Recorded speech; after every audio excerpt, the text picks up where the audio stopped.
Hello guys, welcome to my YouTube channel. आज हम लोग क्लास 8 साइंस का चैप्टर 1 कोशिका पढ़ने वाले हैं।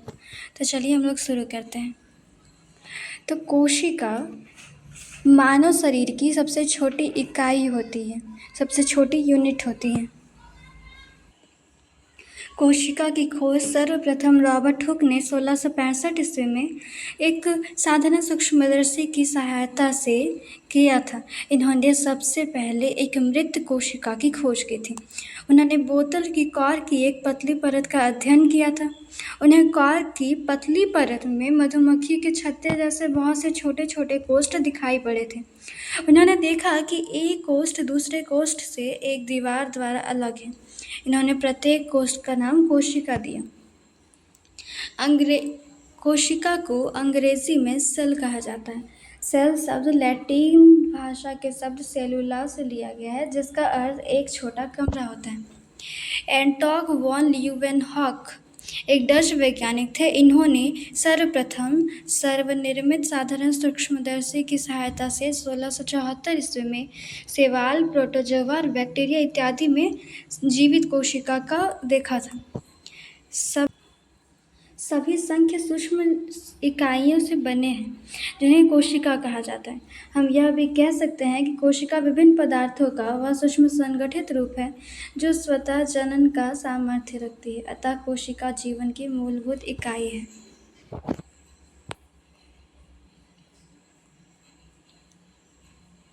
कोशिकाओं के आकार। कोशिका विभिन्न आकारों की हो सकती है, जो 0.1 माइक्रोमीटर से 1 मीटर तक की होती है। सबसे छोटी आकार की कोशिका माइक्रोप्लाज्मा नामक जीवाणु होती है, जो 0.1 माइक्रोमीटर से छोटी हो सकती है। सबसे बड़े आकार की कोशिका शुतुरमुर्ग का अंडा होता है, जिसकी लंबाई 17 सेंटीमीटर और चौड़ाई 13 सेंटीमीटर होती है। मानव शरीर की सबसे लंबी कोशिका तंत्रिका कोशिका होती है, जिसे न्यूरॉन भी कहते हैं। यह मस्तिष्क में पाई जाती है, जो 1 मीटर से भी लंबी हो सकती है। अब ये न्यूरॉन जो कोशिका है, इसका विभाजन नहीं होता है, क्योंकि ये मस्तिष्क में पाई जाती है। ये कोशिका एक दूसरे से अलग नहीं होती। मानव कोशिका के विभिन्न आकृति गोलाकार, चौकोर, बहुभुजाकार एवं अनियमित आकार की होते हैं। हम लोग देखते हैं एक कोशिकीय जीव एवं बहुकोशिकीय जीव। तो ऐसे जीव जिसमें एकल कोशिका पाई जाती है, एक कोशिकीय जीव कहलाते हैं, जैसे अमीबा। हम लोग जानते हैं कि अमीबा में भोजन का अंतर्ग्रहण, पाचन, अवशोषण एवं सभी क्रियाएं एक कोशिका द्वारा ही होती हैं। अब हो गया ऐसे जीव जिनका शरीर एक से अधिक कोशिकाओं से बना होता है, बहुकोशिक जीव कहलाते हैं। जैसे हाथी या लंबे पौधे, ये सभी कई अरबों खरबों कोशिकाओं से मिलकर बने होते हैं। अब देखिए, मानव शरीर जैसे ईंट से कई ईंटों से मिलकर दीवार बनता है, और कई दीवारों से मिल करके एक कमरा बनता है, और कई कमरों से फिर एक घर का निर्माण होता है। उसी प्रकार कई कोशिकाएं मिलकर उत्तक बनाती हैं, और यही कई उत्तक मिलकर अंग बनाते हैं, और कई अंगों से फिर मानव शरीर बनता है, एक जीव बनता है। कोशिकाओं का समूह जिसकी रचना, उद्गम तथा कार्य समान हो, वह मिलकर उत्तक बनाते हैं। दो या दो से अधिक उत्तक सम्मिलित होकर अंगों का निर्माण करते हैं। यह अंग एक से अधिक कार्यों को संपादित करते हैं। शरीर के सभी अंग मिलकर जीवन संबंधी सभी क्रियाओं को पूर्ण करते हैं। ऐसे जीव बहुकोशिक कहलाते हैं। मुर्गी का अंडा एक एकल कोशिका है तथा आकार में बड़ा होने के कारण इसे नग्न आँखों से भी देखा जा सकता है। अब हम लोग देखते हैं कोशिका के घटक। कोशिका की आंतरिक संरचना का व्यापक अध्ययन 19वीं शताब्दी में इलेक्ट्रॉन सूक्ष्मदर्शी के आविष्कार के विस्तार से किया जा सका। कोशिका की आंतरिक संरचना में भी विभिन्नता पाई जाती है, परंतु सभी कोशिकाओं के 3 मुख्य घटक होते हैं। पहला कोशिका झिल्ली, दूसरा कोशिका द्रव्य एवं केंद्रक। तो कोशिका झिल्ली। कोशिका झिल्ली जंतुओं में पाए जाने वाली सबसे बाहरी परत है, जबकि पौधों में इस झिल्ली के बाहर एक और मोटी परत पाई जाती है जिसे कोशिका भित्ति कहते हैं। तो कोशिका झिल्ली पादप और जंतु दोनों कोशिका में पाए जाते हैं। यह प्रोटीन का बना होता है। कोशिका के सभी अंग इसी झिल्ली में रहते हैं। इसे हम इस तरह से समझ सकते हैं, जैसे कोशिका ऐसा होता है। इसका जो बाहरी परत है, ये जो झिल्ली है, इसी को ही कोशिका झिल्ली कहा जाता है। इसके जितने भी अंग हैं ये अंदर रहते हैं, इसी के अंदर ही इसके सभी अंग रहते हैं। सबसे बाहर की इस झिल्ली को ही कोशिका झिल्ली कहा जाता है। अब कोशिका भित्ति हम लोग समझते हैं। तो कोशिका भित्ति सिर्फ पौधों में ही पाई जाती है, या सिर्फ पौध या फिर पादप कोशिकाओं में पाई जाती है। कोशिका भित्ति सेलुलोज का बना होता है। यह पौधों को सुरक्षा और आकार प्रदान करता है। जैसे कि ये हो गया कोशिका झिल्ली, और इसके बाहर जो कि बड़ी होगी छोटी छोटी संरचना, जो इसके बाहर ऐसे ऐसे छोटी छोटी संरचना होती है, इसे कोशिका भित्ति कहा जाता है। यह कोशिका भित्ति कहलाता है। अब हम लोग देखते हैं कि इसके कोशिका झिल्ली के जो अंदर अंगक रहते हैं उसके बारे में। माइटोकॉर्निडिया, हम लोग तो जानते हैं माइटोकॉर्निडिया। ये जो है ये कोशिका में हमारे लिए श्वसन का कार्य करता है। यह हमारे शरीर को ऊर्जा प्रदान करता है, क्योंकि ये ऊर्जा बनाता है। जैसे यहाँ ये हो गया माइटोकॉर्निडिया। तो इसे पावर हाउस या फिर ऊर्जा घर भी कहा जाता है, क्योंकि यह हमारे शरीर में ऊर्जा बनाने का कार्य करता है। अभी हमें इसके बारे में इतना ही समझना है। अब हम लोग देखते हैं गाल्जी काय। तो गाल्जी काय हमारे शरीर में एक तरह से परिवहन का कार्य करता है। जिस प्रकार माइटोकॉन्ड्रिया हमारे शरीर में ऊर्जा बनाता है, तो हमारे जिस अंग को सबसे अधिक ऊर्जा की आवश्यकता होती है, गाल्जी काय हमारे ऊर्जा को उस अंग तक पहुंचाने का कार्य करता है। तो ये एक तरह से परिवहन का कार्य है। अब तीसरा हम लोग देखते हैं रसधानी, जिसको इंग्लिश में वोकल्स कहते हैं। तो जो रसधानी है, यह जल संग्रह का कार्य करता है। हमारा जो मानव शरीर है वो 65% हमारे मानव शरीर में 65% जल पाया जाता है, जो कि कहाँ स्टोर होता है? रसधानी में। रसधानी में सारा जल स्टोर रहता है। अब हम लोग आगे देखते हैं, एक चीज़ है तारकाय, जिसको कहते हैं सेंट्रोसोम। तो इसका मतलब हो गया कोशिका विभाजन। तो हमें ये पता है कि न्यूरॉन जो कोशिका है वो उसका विभाजन नहीं होता है। ये हमारी मस्तिष्क की कोशिका होती है।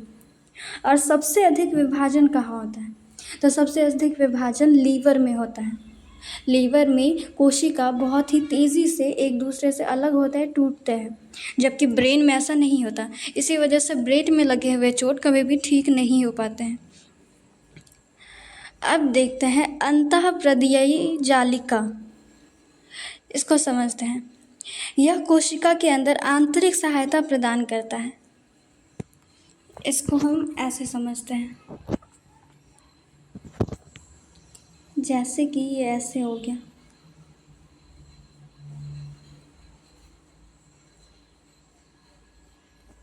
तो ये दो भागों में बटा हुआ रहता है। ये हो गया अंतःप्रवियी जालिका। इसको कहते हैं स्मूथ साइड या स्मूथ ईयर, और इस साइड को कहते हैं रफ ईयर। इस साइड वसा का निर्माण होता है,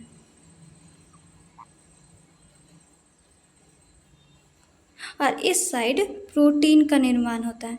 इसको रफ साइड इसलिए कहते हैं क्योंकि इसमें बहुत से ऐसे छिद्र पाए जाते हैं, ऐसे बिंदु, जिसको राइबोसोम कहा जाता है। इस बात को याद रखिएगा, जिसको राइबोसोम कहा जाता है, और राइबोसोम ही प्रोटीन का निर्माण करते हैं।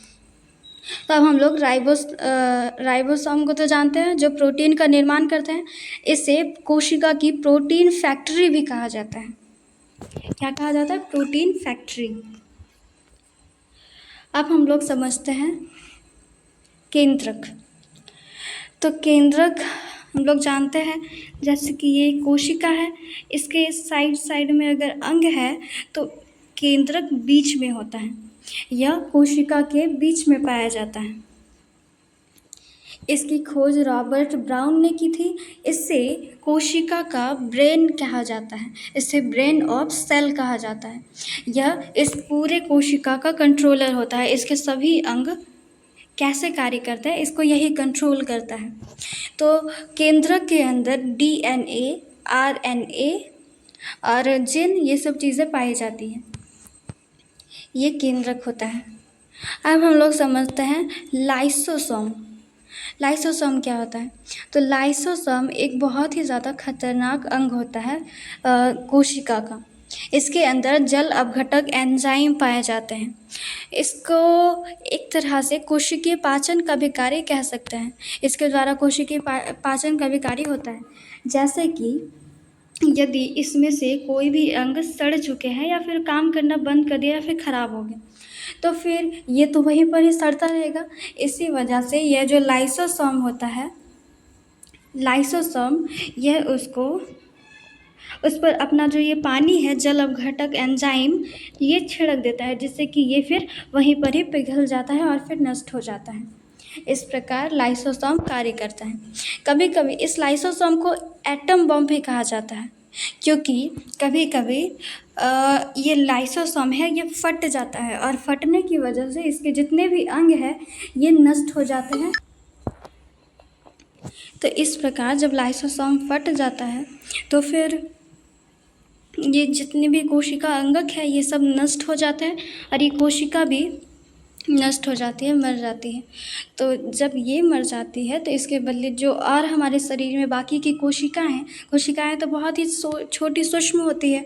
अगर हम एक छोटा सा भी कट अपने हाथों में लगाते हैं तो उससे 8-9 कोशिकाएं ऐसे ही निकल जाती हैं। तो फिर जो बाकी कोशिकाएं होते हैं वो फिर टूट करके दूसरी कोशिका उसके जगह को भर देते हैं और उसको बाहर निकाल दिया जाता है। अब हम लोग देखते हैं लवक। तो लवक ये सिर्फ पादप कोशिकाओं में पाया जाता है। यह 3 प्रकार की होती है। पहला क्लोरोप्लास्ट, जिसको हरित लवक कहते हैं। यह पत्ती तना में पाया जाता है पौधों की।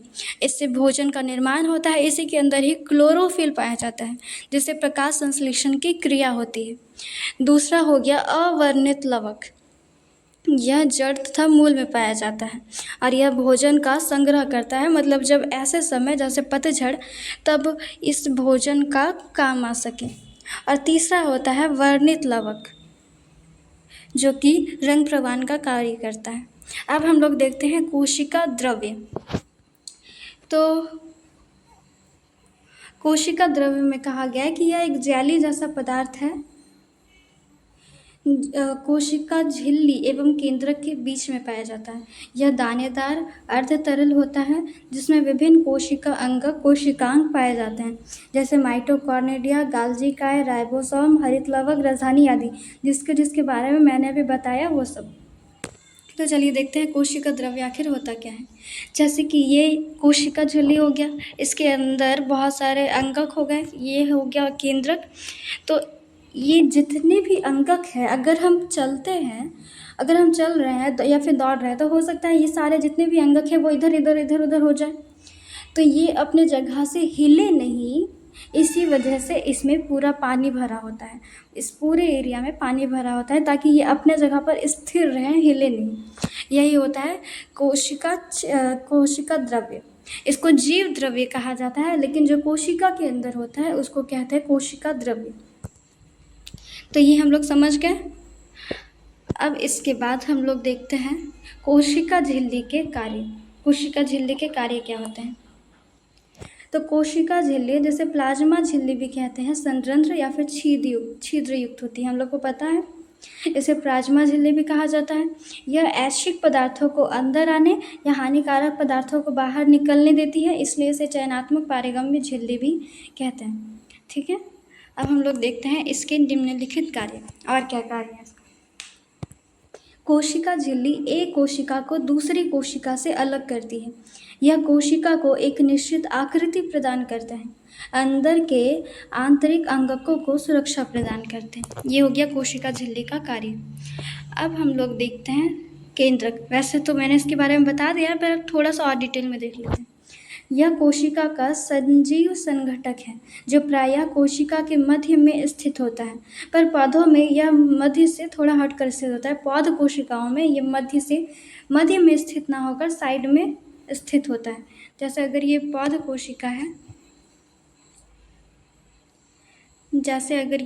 कोशिका है, तो ये बीच में ना स्थित होकर के साइड में इधर स्थित होता है। तो अब हम लोग आगे देखते हैं। साधारणतः केंद्रक गोलाकार होता है तथा एक कोशिका में प्रायः एक ही केंद्रक होता है। सभी पूर्ण विकसित केंद्र पाया जाता है जो दोहरी केंद्रक झिल्ली से घिरा होता है। हम लोग देखते हैं केंद्र के ऊपर एक और ऐसी संरचना होती है, इसको केंद्रक झिल्ली कहा या फिर केंद्रिका कहा जाता है। अब हम लोग देखते हैं केंद्रक रंध्रों द्वारा केंद्र द्रव्य तथा कोशिका द्रव्य के बीच विभिन्न पदार्थों का आदान प्रदान होता है। कोशिका द्रव्य तथा केंद्रक द्रव्य को सम्मिलित रूप से जीव द्रव्य कहते हैं। अब हम लोग देखते हैं केंद्र, यह मिस प्रिंट है, केंद्रक होगा केंद्रिका एवं गुणसूत्र। देखते हैं तो उच्च आवर्धन क्षमता वाले सूक्ष्मदर्शी द्वारा देखने पर हमें केंद्रक के अंदर एक छोटी सघन संरचना दिखाई देती है, जिसे केंद्रिका कहते हैं। इसके अतिरिक्त केंद्रक में धागे के समान संरचनाएं भी होती हैं जो आनुवांशिक गुणों को जनक से पीढ़ी दर पीढ़ी स्थानांतरित करते हैं। इन्हें गुणसूत्र कहते हैं। गुणों को